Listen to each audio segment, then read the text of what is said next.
सौराष्ट्रे सोमनाथचम्चा श्रीशैले मल्लिकार्जुनम् उज्जायिन्यां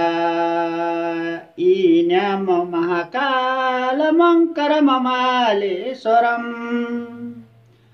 पराल्यां वैद्यनाथं च डाकिन्यां भीमाशङ्करम्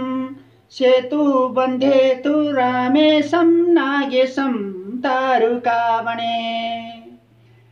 वाराणस्यां तु विश्वेशं त्रयम्बकं गौतमे तटे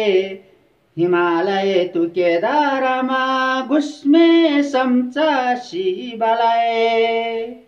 यातानि ज्योतिर्लिङ्गानि स्वयं प्रातः पठन्